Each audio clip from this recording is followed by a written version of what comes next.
ભવિષ્ય પુરાણની કથાને આગળ વધારી ભાગ 62 મહિષી તેમજ મેષી દાનની વિધિ। ભગવાન શ્રી કૃષ્ણ કહે છે કે રાજન, હવે હું પાપનાશક, પુણ્યપ્રદ તથા આયુ અને સુખપ્રદ મહિષીના દાનની વિધિ કહી રહ્યો છું। સૂર્ય ચંદ્રગ્રહણ, કાર્તિક પૂર્ણિમા, આયન સંક્રાંતિ, શુક્લ પક્ષની ચતુર્દશી વગેરે પર્વના દિવસે અથવા જ્યારે પણ સામર્થ્ય હોય તે સમયે સાંસારિક દુઃખની નિવૃત્તિ માટે મહિષી દાન કરવું જોઈએ।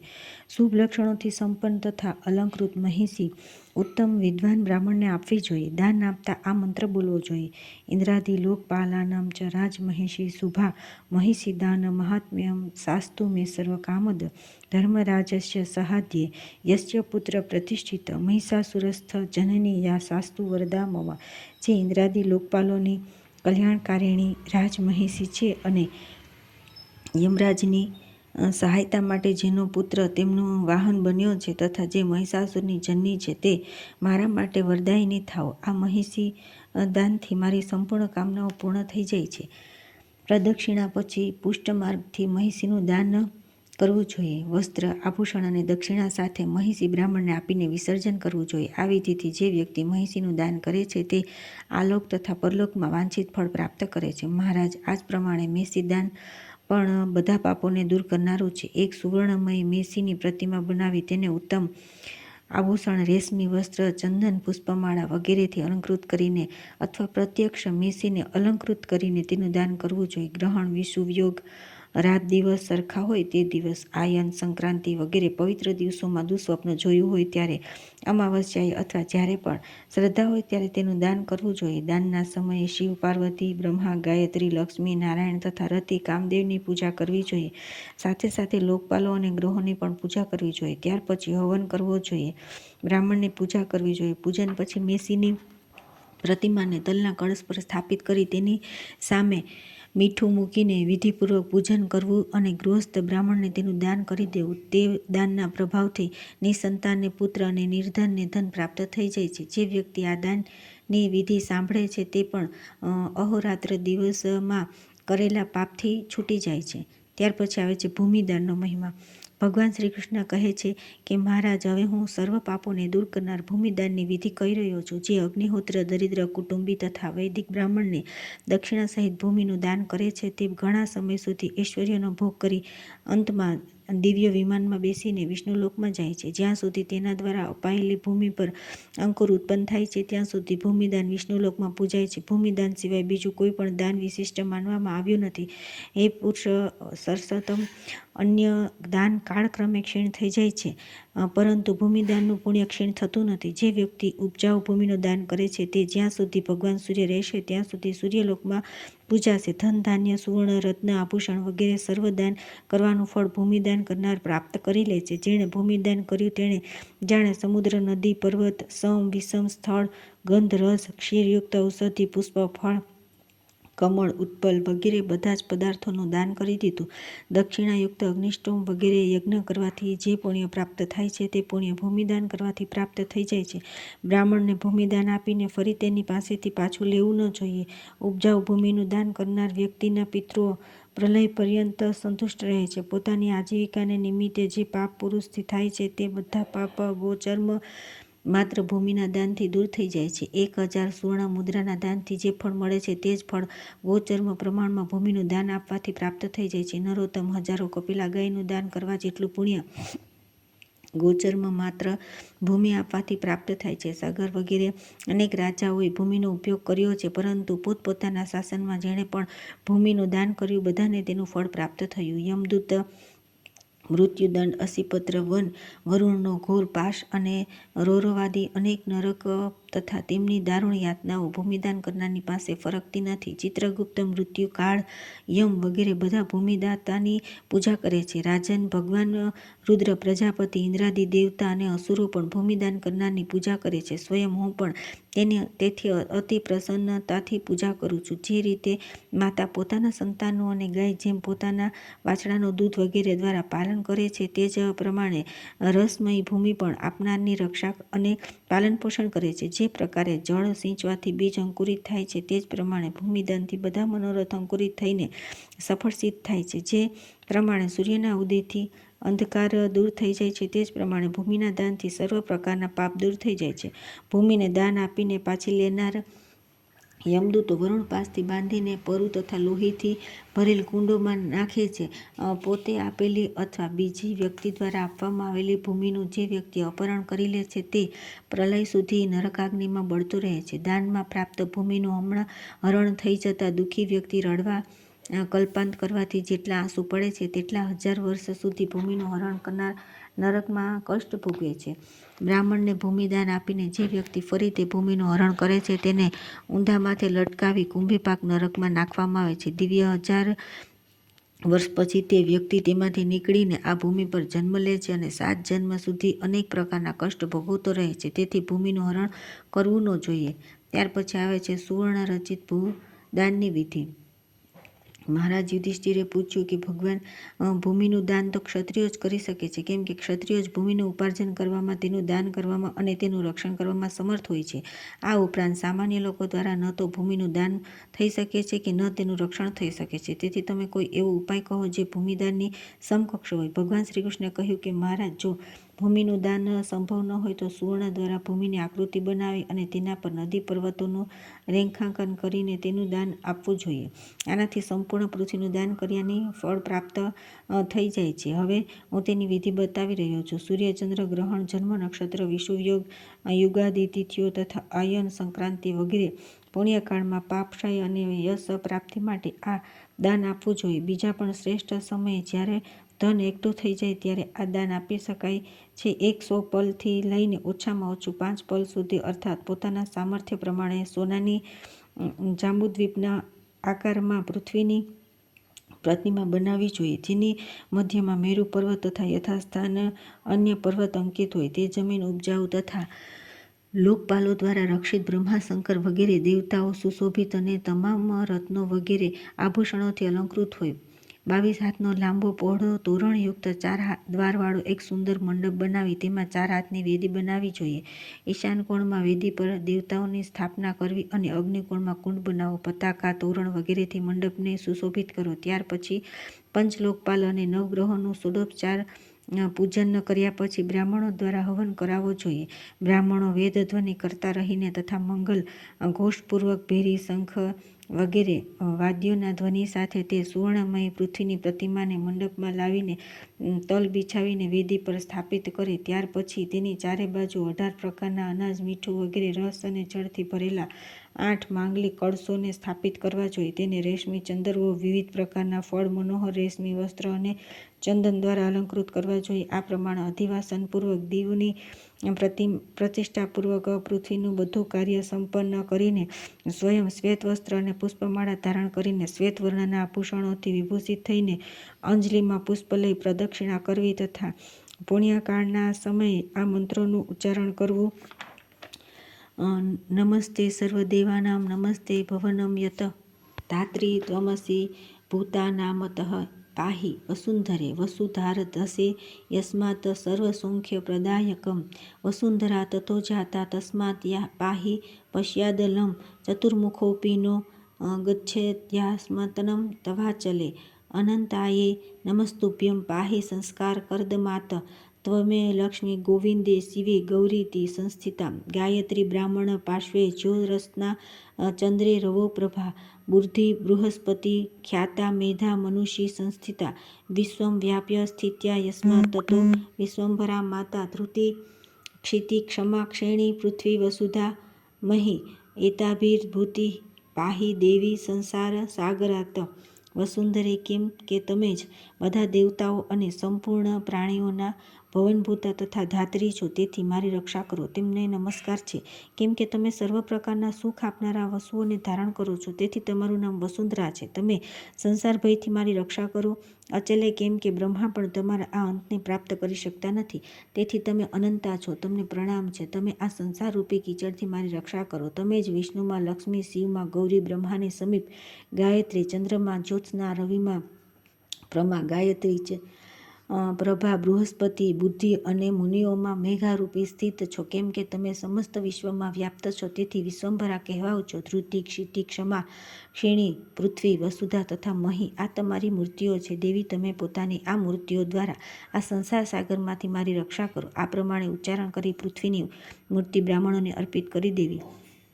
તે પૃથ્વીનો અડધો અથવા ચોથો ભાગ ગુરુને સમર્પિત કરો. જે મનુષ્ય પુણ્યકાળમાં સુવર્ણ નિર્મિત પૃથ્વીનું મૂર્તિનું આ વિધિ પ્રમાણે દાન કરે છે તે વૈષ્ણવ પદને પ્રાપ્ત થાય છે તથા સૂર્ય સમાન તેજસ્વી વિમાન દ્વારા વૈકુંઠમાં જઈ 3 કલ્પ પર્યંત નિવાસ કરે છે અને પુણ્ય ક્ષીણ થઈ ગયા પછી આ સંસારમાં આવીને ધાર્મિક ચક્રવર્તી રાજા થાય છે. ત્યાર પછી આવે છે હલપંક્તિ દાન વિધિ.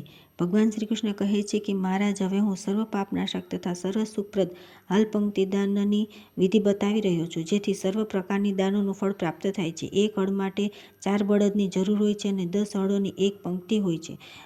સાખુના લાકડાના 10 હળ બનાવી તેમને સુવર્ણ પટ અને રત્નોથી મઢીને અલંકૃત કરી લેવા. વસ્ત્ર, સુવર્ણ, પુષ્પ તથા ચંદન વગેરેથી શોભતા તરુણ સુંદર હૃષ્ટપુષ્ટ ઉત્તમ વૃક્ષ તે હળોમાં જોતરવા જોઈએ. બળદોની કોંદ પર ધૂંસરી પણ રાખવી. સાથે સાથે ખીલી સહિતનો અંકુશ વગેરે ઉપકરણો પણ હોવા જોઈએ. પર્વકાળમાં હળપંક્તિની સાથે ઉપજાઉ ભૂમિવાળું મોટું ગામ, નાનું ગામ અથવા 100 વીઘા અથવા 50 વીઘા ભૂમિ આપવી જોઈએ. આનું દાન વિશેષ રૂપે કાર્તિક, વૈશાખ, અયન સંક્રાંતિ, જન્મ નક્ષત્ર, ગ્રહણ, વિષુવયોગ કરવું. વેદવેતા સદાચારી બધા અંગોથી અલંકૃત 10 બ્રાહ્મણોને નિમંત્રિત કરવા. 10 હાથ પ્રમાણનો એક મંડપ બનાવી તેની પૂર્વ દિશામાં 1 હાથ પ્રમાણના 2 અથવા 1 કુંડ બનાવવા. નિમંત્રિત બ્રાહ્મણો દ્વારા પલાસની સમિધા, ઘી, કાળા તલ અને ખીર દ્વારા વિહતિઓ, પર્જન્ય સૂક્ત આદિ સૂક્ત અને રુદ્ર મંત્રોથી હવન કરાવો. ત્યાર પછી યજમાને સ્નાન કરી સફેદ વસ્ત્ર ધારણ કરીને સપ્તધાન્યની ઉપર હાલપંક્તિનો સ્થાપિત કરવી અને તેમાં બળદોને જોતરવા. તે સમયે વિવિધ પ્રકારના વાજિંત્રો સાથે બ્રાહ્મણોને વેદ પાઠ કરવો જોઈએ. યજમાન દાન આપે તે સમયે પુષ્પાંજલિ ગ્રહણ કરીને આ મંત્ર બોલો: યસ્માદ દેવગણા સર્વે હાલે તિષ્ઠતિ સર્વદા વૃષસ્કંધે સન્નિહિતાસ્મા શિવેસ્તુ મે યસ્માચ્ચ ભૂમિદાનસ્ય કલા નાર્હતિ ષોડશીમ દાનાન્યાની મે ભક્તિ ધર્મે ચાતુર્દ્રઢા સદા. કેમ કે બળદની કાંધ પર સ્થિત હળમાં બધા દેવતાઓ સદા સ્થિત રહે છે, તેથી ભગવાન શંકરમાં મારી ભક્તિ રહો. બીજા બધા દાન ભૂમિદાનના 16મા ભાગની બરાબર પણ નથી, તેથી ધર્મમાં મારી દ્રઢ ભક્તિ રહો. આ પછી ભૂમિ અને હળને તે બ્રાહ્મણને આપી દેવા. આ પ્રમાણે વ્યક્તિ હાલપંક્તિ દાનનું દાન કરે છે તે પોતાની 21 પેઢીઓ સહિત સ્વર્ગમાં જાય છે. 7 જન્મ સુધી તે વ્યક્તિને નિર્ધનતા, દુર્ભાગ્ય, વ્યાધિ વગેરે દુઃખ ભોગવવા પડતા નથી અને તે પૃથ્વીનો અધિપતિ થાય છે.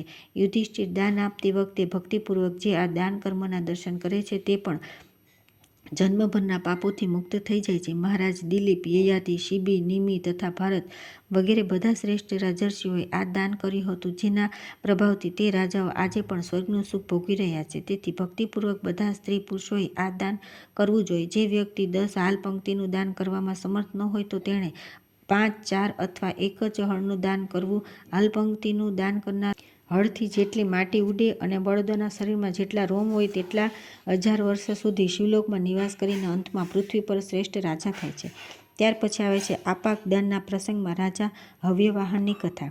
મહારાજ યુધિષ્ઠિરે પૂછ્યું, ભગવાન, કૃપા કરીને તમે આવું કોઈ દાન બતાવો જેથી મનુષ્ય મન, ધન, પુત્ર અને સૌભાગ્યથી સંપન્ન થઈ શકે. ભગવાન શ્રી કૃષ્ણ બોલ્યા કે મહારાજ, હું આ સંબંધમાં એક ઇતિહાસ કહી રહ્યો છું, તમે શ્રદ્ધાપૂર્વક સાંભળો. કોઈ સમયે ચંદ્રવંશમાં હવ્યવાહન નામનો એક રાજા થયો. તેના રાજ્યમાં ન કોઈ ઉપદ્રવ થયો હતો અને ન કોઈ તેનો શત્રુ પણ હતો. બધા નિરોગી રહેતા હતા.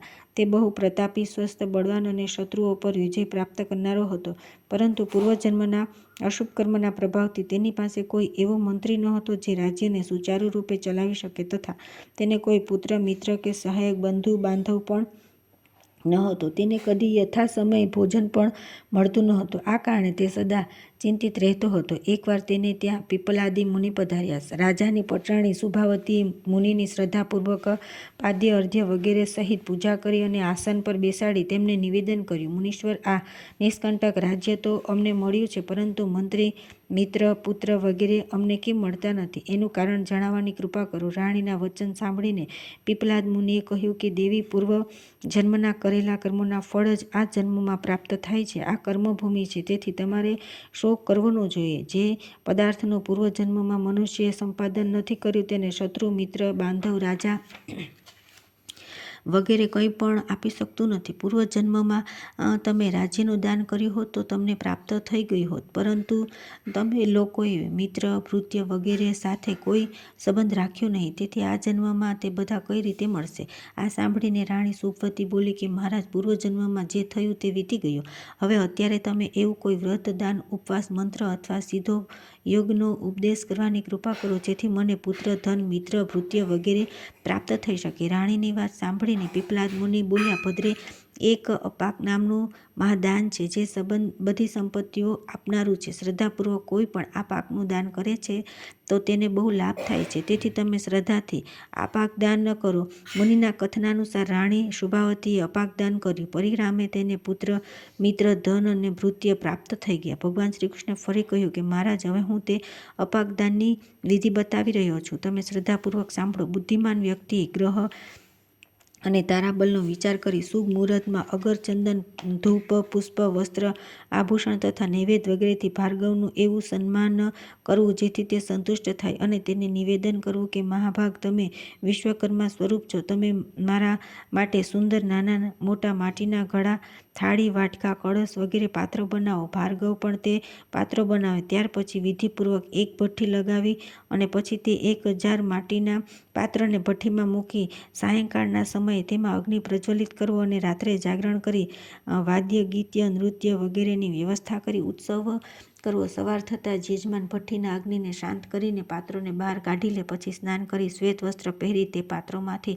16 પાત્રોને સામે મૂકી લાલ વસ્ત્રથી તેમને આચ્છાદિત કરીને પુષ્પમાળાઓથી તેમનું અર્ચન કરવું અને બ્રાહ્મણો દ્વારા સ્વસ્તિ વાચન વગેરે કરાવી ભાર્ગવનું પણ પૂજન કરવું. એ પાત્ર માણિક્ય, સોનું, ચાંદી અથવા માટીના પણ હોઈ શકે.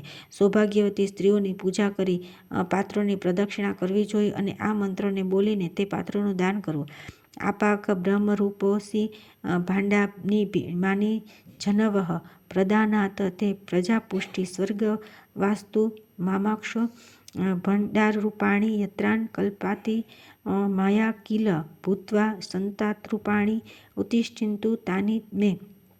અપાક, તમે બ્રહ્મ સ્વરૂપ છો અને આ બધા વાસણો પ્રાણીરૂપ છે. તમારું દાન કરવાથી મને પ્રજાઓની પુષ્ટિ પ્રાપ્ત થાવ, અક્ષય સ્વર્ગ પ્રાપ્ત થાવ. મેં જેટલા પાત્ર નિર્માણ કરાવ્યા છે તે બધા સત્પાત્રના રૂપમાં મારી સામે પ્રસ્તુત રહે. જેની ઈચ્છા જે પાત્ર લેવાની હોય તેને તે સ્વયં લઈ લે, તેમને રોકવા નહીં. આ વિધિથી જે પુરુષ અથવા સ્ત્રી આ અપાકદાન કરે છે તેનાથી 3 જન્મ સુધી વિશ્વકર્મા સંતુષ્ટ રહે છે અને પુત્ર, મિત્ર, ભૃત્ય, ઘર વગેરે બધા પદાર્થ મળી જાય છે. જે સ્ત્રી અથવા આ દાન ભક્તિપૂર્વક કરે છે તે સૌભાગ્યશાળી પતિની સાથે પુત્ર, પૌત્રાદિ બધા પદાર્થોને પ્રાપ્ત કરી લે છે અને અંતમાં પોતાના પતિ સહિત સ્વર્ગમાં જાય છે. નરેશ્વર, આ અપાકદાન ભૂમિદાન જેવું જ છે. ત્યાર પછી આવે છે ગ્રહદાન વિધિ. મહારાજ યુધિષ્ઠિરે કહ્યું કે ભગવાન, તમે સર્વ શાસ્ત્રોના મર્મજ્ઞ છો, તેથી તમે ગૃહદાનની વિધિ અને મહિમા વિશે મને જણાવો. ભગવાન શ્રી કૃષ્ણ બોલ્યા, મહારાજ, ગૃહસ્થ ધર્મથી વધીને કોઈ ધર્મ નથી અને અસત્યથી મોટું કોઈ પાપ નથી. બ્રાહ્મણથી વધીને કોઈ પૂજ્ય નથી અને ગૃહદાનથી વધીને કોઈ દાન નથી. ધન, ધાન્ય, સ્ત્રી, પુત્ર, હાથી, ઘોડા, ગાય, ભૃત્ય વગેરેથી પરિપૂર્ણ ઘર સ્વર્ગથી પણ અધિક સુખ આપનારું છે. જેમ બધા પ્રાણી માતાના આશ્રયથી જીવિત રહે છે તે જ પ્રમાણે બધા આશ્રય પણ ગૃહસ્થ આશ્રમ પર જ આધારિત છે. પોતાના ઘરમાં રાત્રે પગ પસારીને સૂવામાં જે સુખ મળે છે તે સુખ સ્વર્ગમાં પણ નથી. પોતાના ઘરમાં શાકનું ભોજન પણ સુખપ્રદ છે. તેથી મારા સુંદર ઘર બનાવડાવીને બ્રાહ્મણને આપવું જોઈએ. જે વ્યક્તિ શૈવ, વૈષ્ણવ, યોગી, દીન, અનાથ, અભયગત વગેરેને માટે ઘર, ધર્મશાળા બનાવે છે તે વ્યક્તિ બધા વ્રતો અને બધી પ્રકારના દાન કરવાનું ફળ પ્રાપ્ત થઈ જાય છે. પાકી ઈંટોથી મજબૂત, ઊંચું, સુવર્ણ, જાળી, ઝરોખા, સ્તંભ, કબાટ વગેરેથી યુક્ત જળાશય અને પુષ્પવાટિકાથી શોભતું ઉત્તમ આંગણાવાળું સુંદર ઘર બનાવવું જોઈએ. ઘર કાચબાની પીઠ જેવું ઊંચું તથા બારીઓથી સુસજ્જિત હોવું જોઈએ.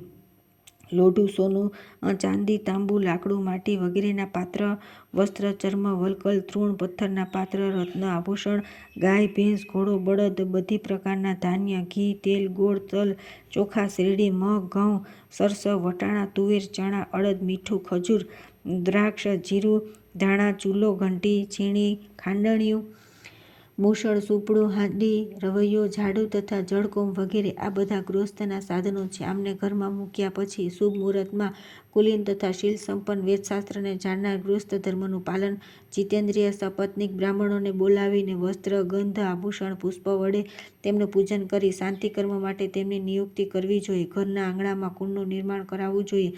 બ્રાહ્મણો દ્વારા તુષ્ટિ પુષ્ટિ પ્રદાન કરનાર ગ્રહયોગ કરવો. બ્રાહ્મણ રથોગ્ન સ્તુત્ર બોલ્યા પછી વાસ્તુ પૂજા કરીને બધી દિશાઓમાં ભૂતબલિ આપવો. ત્યાર પછી યજમાન બ્રાહ્મણને દાનના માટે બનાવેલ તે ઘરોમાં પ્રવેશ કરાવો અને ત્યાં શૈયાઓ પર તે સપત્નીક બ્રાહ્મણને બેસાડો. જે ઘરને પહેલેથી જે બ્રાહ્મણ માટે નક્કી કર્યું હોય તેને ઇદમ ગૃહ ગૃહણામ, આ ગૃહને ગ્રહણ કરો આમ કહી આપી દેવું. આ બ્રાહ્મણે સ્વસ્તિ કહેવું અને ક્રોધાતમ આ મંત્રનો પાઠ કરવો. જો શક્તિ હોય તો એક ઘર બ્રાહ્મણોને આપવું અથવા એક જ ઘર બનાવડાવી એક સત્યપ્રાપ્ત બ્રાહ્મણને આપવું જોઈએ. રાજન, ઠંડી, વાયુ અને ગરમીથી રક્ષા કરનારી ઘાસની કુટીર બ્રાહ્મણને આપવાથી જ્યારે પણ કામનાઓની પૂર્તિ થઈ જાય છે અને સ્વર્ગ પ્રાપ્ત થાય છે તો પછી ઉત્તમ ઘરનું દાન આપવાથી તેના ફળની ક્યાં સુધી વાત કરું. ગાય, ભૂમિ, સોનું વગેરેના દાન, અનેક પ્રકારના યમ નિયમોનું પાલન, ગૃહદાનના 16મા ભાગની પણ બરાબરી કરી શકતા નથી. જે વ્યક્તિ બધી સામગ્રીઓ સહિત સુદૃઢ અને સુંદર ઘર બ્રાહ્મણને દાનમાં આપે છે તે શિવલોકને પ્રાપ્ત કરે છે. ત્યાર પછી આવે છે અન્નદાનના મહિમાના પ્રસંગમાં રાજા શ્વેત અને એક વેશ્યની કથા. ભગવાન શ્રી કૃષ્ણ કહે છે કે મહારાજ, કોઈ સમયે મુનિઓએ અન્નદાનનું જે મહાત્મ્ય કહ્યું હતું તે હું કહી રહ્યો છું.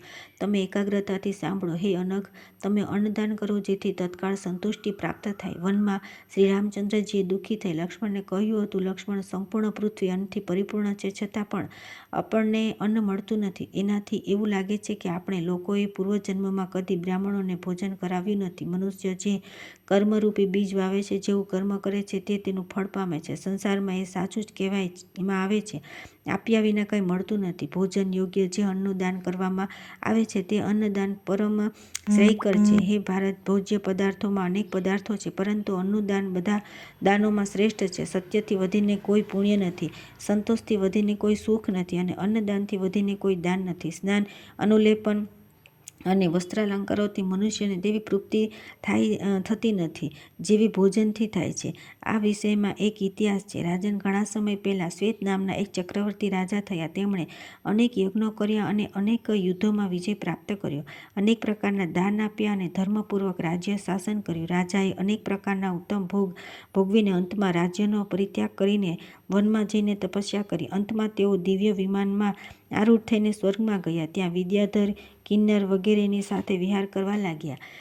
અપ્સરાઓ તેમની સેવામાં રહેતી હતી. ગંધર્વ તેમને ગીત સંભળાવીને પ્રસન્ન કરતા હતા. ઇન્દ્ર પણ તેમનું બહુ સન્માન કરતા હતા. રાજાને દિવ્ય વસ્ત્ર, આભૂષણ, પુષ્પમાળા વગેરે તો પહેરાવા માટે મળતા, પરંતુ ભોજનના સમયે વિમાનમાં બેસીને પૃથ્વીલોકમાં આવીને પોતાના પૂર્વ શરીરના માંસને દરરોજ ખાવું પડતું હતું. દરરોજ માંસનું ભોજન કર્યા બાદ પણ પૂર્વજન્મના કર્મના કારણે તે પૂર્વ શરીર માંસ ઓછું થતું ન હતું.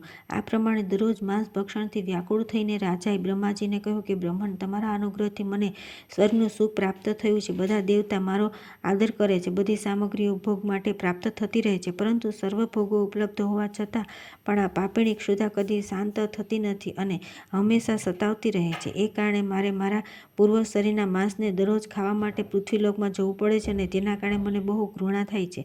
મેં એવું કયું પાપ કર્યું છે જેથી મને ઉત્તમ ભોજન મળતું નથી? તમે કૃપા કરીને મને કોઈ એવો ઉપાય બતાવો જેથી મારું આ દુઃખ દૂર થઈ જાય. બ્રહ્માજી બોલ્યા કે રાજન, તમે અનેક પ્રકારના દાન આપ્યા છે, ઘણા યજ્ઞો કર્યા છે અને ગુરુજનોને પણ સંતુષ્ટ કર્યા છે, પરંતુ બ્રાહ્મણોને ઉત્તમ સ્વાદિષ્ટ ભોજન કરાવ્યું નથી. અન્નદાન ન કરવાથી આજે તમારી આ દશા થઈ રહી છે. અન્નથી વધીને કોઈ સંજીવની નથી. અન્નને જ અમૃત જાણવું જોઈએ. જેથી તમે પૃથ્વી પર જઈને વેદશાસ્ત્રોના જ્ઞાતા કુલીન બ્રાહ્મણોને ભોજન કરાવો, તેનાથી તમારું આ દુઃખ દૂર થઈ જશે. બ્રહ્માજીનું વચન સાંભળીને રાજા શ્વેતે પૃથ્વી પર આવીને મહર્ષિ અગસ્ત્યજીને પરાભક્તિથી ભોજન કરાવ્યું અને પોતાના કંઠની દિવ્ય એકાવલી દક્ષિણા રૂપે સમર્પિત કરી. અગસ્ત્યજીને ભોજન કરાવતા જ રાજા શ્વેત સંતુષ્ટ થઈ ગયા અને બધા દેવતાઓ ત્યાં આવીને અત્યંત આદરપૂર્વક રાજાને વિમાનમાં બેસાડી સ્વર્ગલોક ચાલવા ગયા. શ્રી રામચંદ્રજીએ જ્યારે રાવણનો વધ કરી દીધો ત્યારે તે એકાવલી અગસ્ત્યજીએ રામચંદ્રજીને આપી દીધી. આ અન્નદાનનું જ મહાત્મ્ય છે. મારું વચન સત્ય છે કે પ્રાણીઓના માટે અન્નથી વધીને કોઈ ઉત્તમ પદાર્થ નથી. અન્ન જીવોનો પ્રાણ છે. અન્ન જ તેજ, બળ અને સુખ છે. તેથી અન્નદાતા પ્રાણદાતા છે. ભૂખ્યો માણસ બીજાના ઘરે આશા કરીને જાય છે, ત્યારે ત્યાંથી સંતુષ્ટ થઈને આવે છે તો ભોજન આપનાર વ્યક્તિ ધન્ય થઈ જાય છે. તેના જેવો પુણ્યશાળી બીજો કોણ હશે?